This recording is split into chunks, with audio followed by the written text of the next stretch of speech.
Welcome to the Profitable Painter Podcast.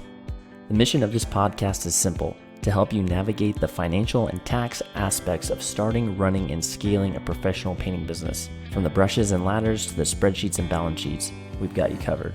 But before we dive in, a quick word of caution. While we strive to provide accurate and up-to-date financial and tax information, nothing you hear on this podcast should be considered as financial advice specifically for you or your business. We're here to share general knowledge and experiences, not to replace the tailored advice you get from a professional financial advisor or tax consultant.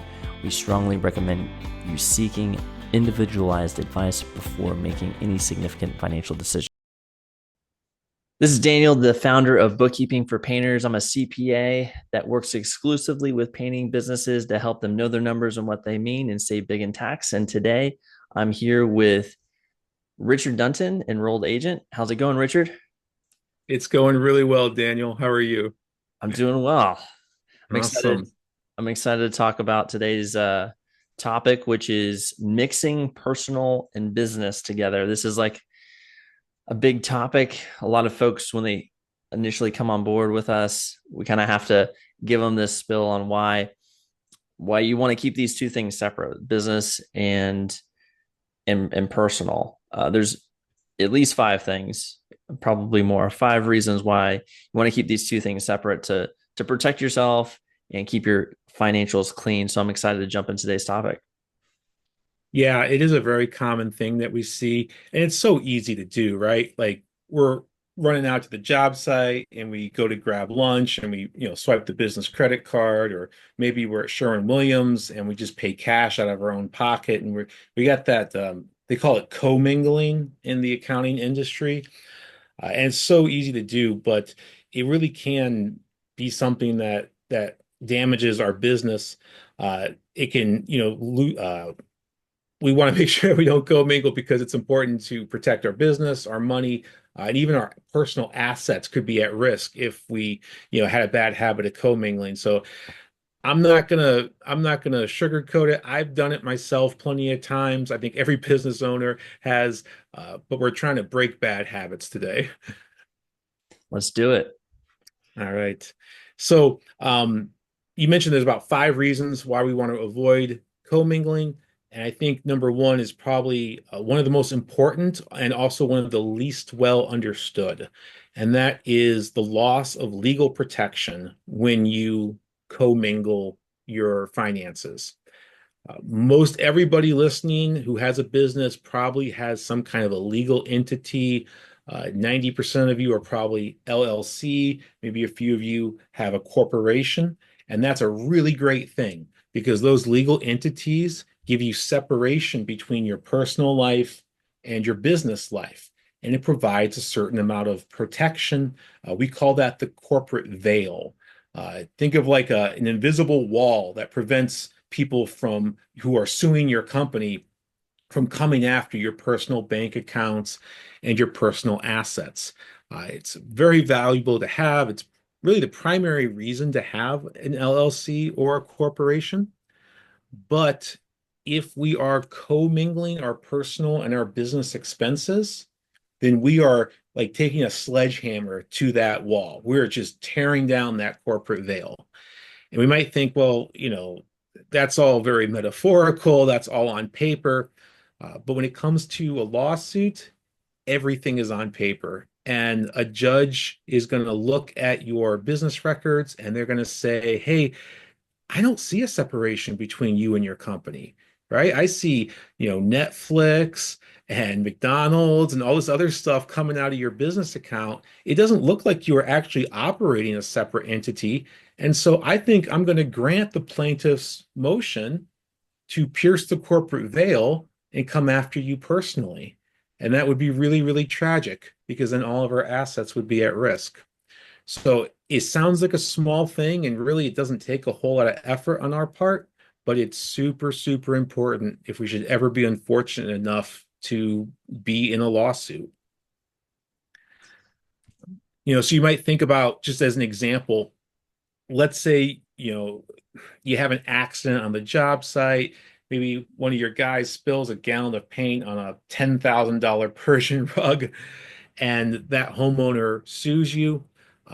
maybe they can collect a judgment against your business account, but we want to protect our personal account, our 401k, things like that. So how do we do that?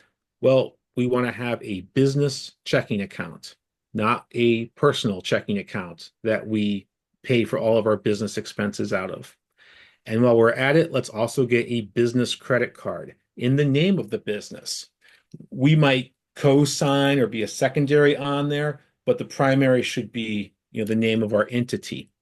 And we're only going to use that business card for business related purchases. And we're never going to pay our personal bills from our business account. If we need money from the business, we're going to take that in the form of owner's pay. And we'll talk more about how we do that later on. But those pays are going to be deliberate and intentional. It's not going to be, paying for personal expenses with a company check. Yeah. So I was going to say one quick note on setting up those business checking accounts and business credit cards.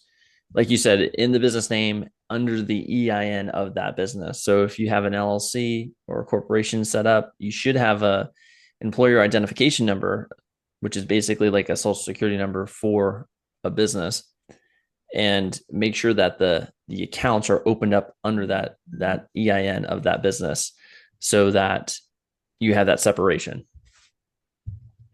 absolutely. It's just a matter of dotting the I's and crossing the T's and making sure that the paperwork lines up.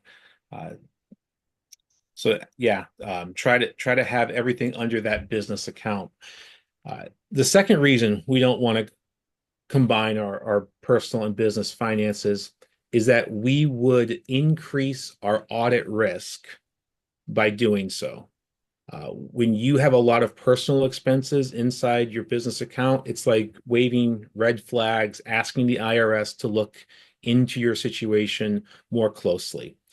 This is something that they are looking for, especially if you have a corporation and maybe you have multiple shareholders. If you're an S corporation, those shareholders need to take distributions according to their percentage of ownership or pro rata share.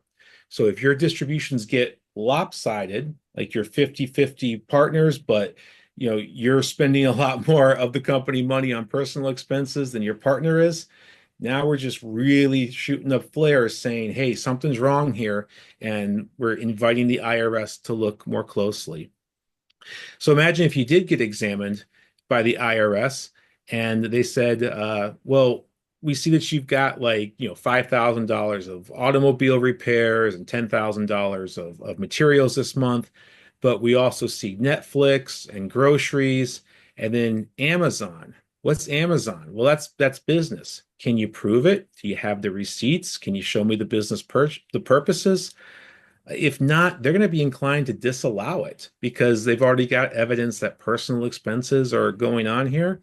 So now they're going to hold your feet to the fire and really, force you to prove all of your business expenses. They have the right to deny those deductions, and then the ball is in your court to prove otherwise. That's going to increase your taxable income. It's going to add penalties and interest. It's not going to be a good day. So let's not tempt the IRS by paying personal bills from our business account. We'll pay ourselves properly. And we'll talk about that as we go on. Yeah. And I think some folks, with the IRS audits, folks think that, that's not going to happen to me. It's never happened to me before, so it's not going to happen to me in the future. But I think the stat is somewhere around 1% of businesses or something like that. You have a 1% chance of getting audited, I think is the number that's thrown around, which, we obviously work with, we've worked with hundreds of painting businesses, and it does seem to be about a handful of folks at any point in time are going through some kind of audit. And so it kind of approximately, I would say, line up with that rule of thumb of 1% chance.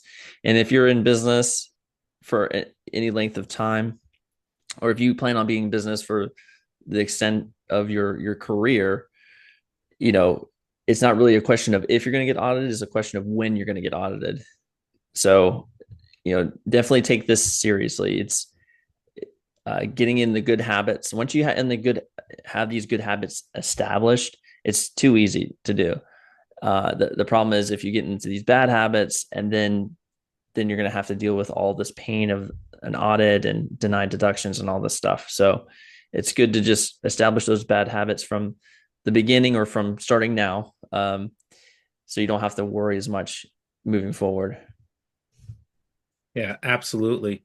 I have helped a few clients through audits, and it's not pretty. The IRS is demanding bank statements, and if you don't provide them, they will get your bank to send them through a subpoena, and they will scrutinize every line. And it's not like innocent until proven guilty with the IRS. If they think that you're commingling, they're going to assume the worst about everything, and then they're going to make you prove that these were actually business expenses. Unless you've got the receipts, it's going to be very, very difficult to do so.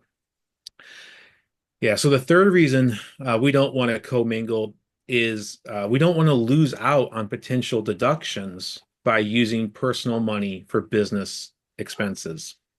So, you imagine you walk into Sherwin-Williams, you buy some roller covers, you buy some tape because they got a great sale going on, and maybe you pay for it with $100 bill out of your pocket. You don't think much about it, but how are you going to make sure that those supplies are properly deducted from your business income? Now, there are ways to do it. We can do owner's contributions, things like that. But by default, you're going to miss out on that deduction unless we've got a good record of it in your business account. So, one thing that we do with our tax planning clients is every quarter we're doing what's called an accountable plan expense report.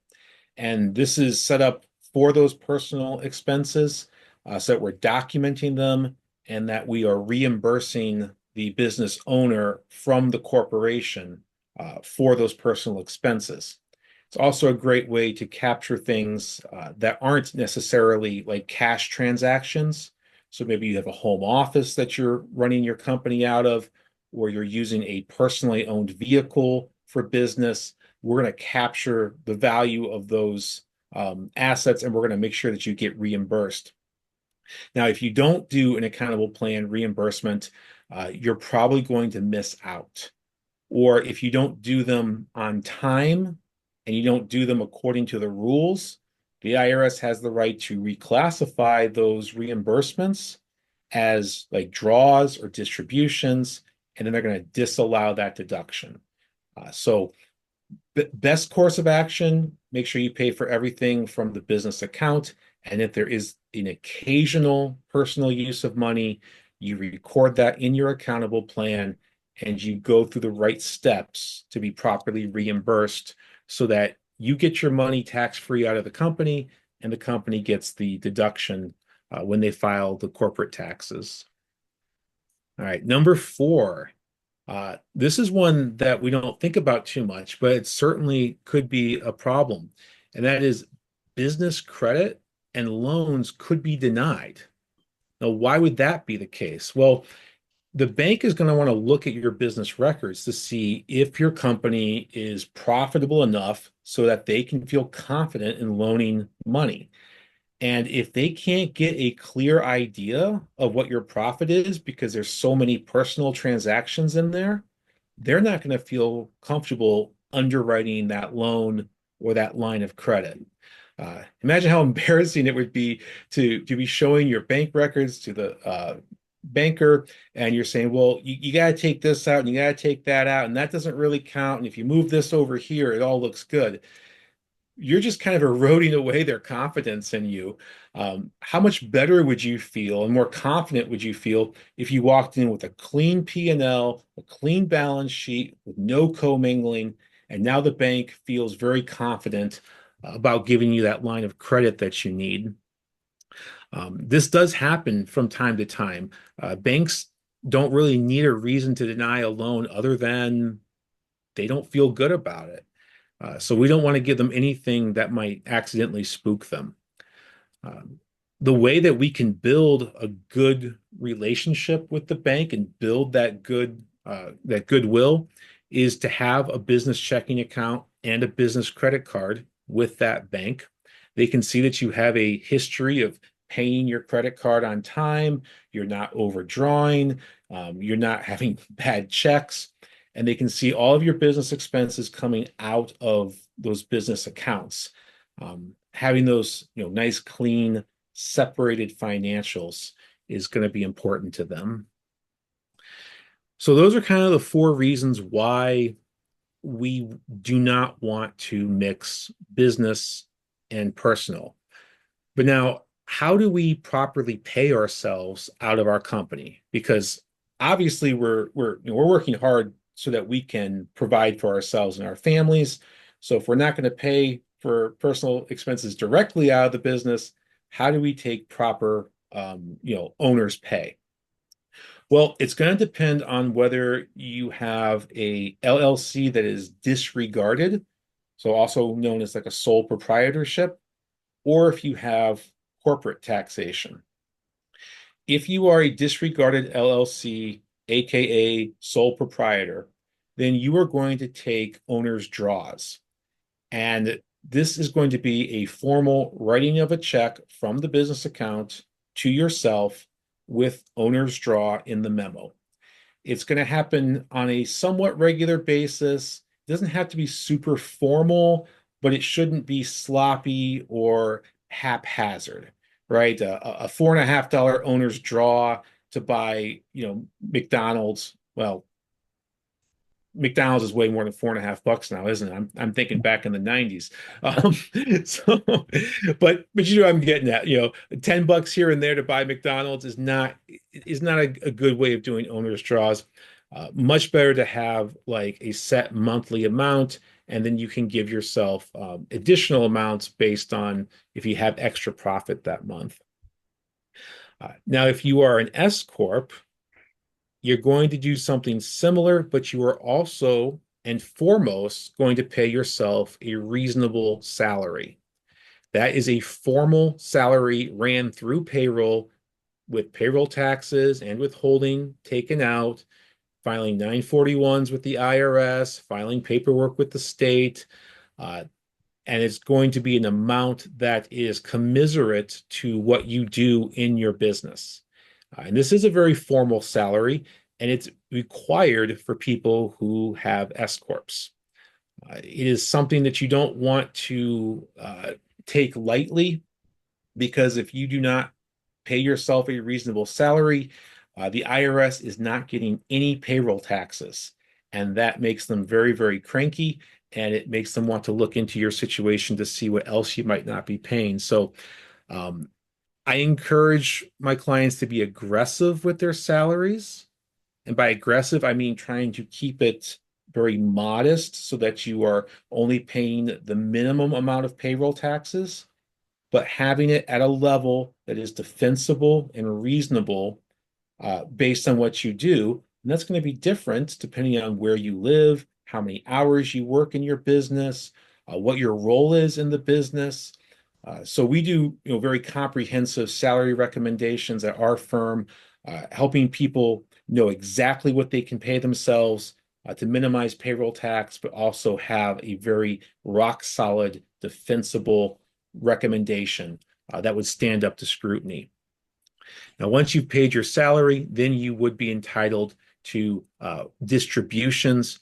We call them owner's draws. And a sole prop, we're going to call them distributions. And an S Corp, but it's the same concept, a regular distribution that's paid on a monthly or a quarterly basis, preferably like a percentage of the profits.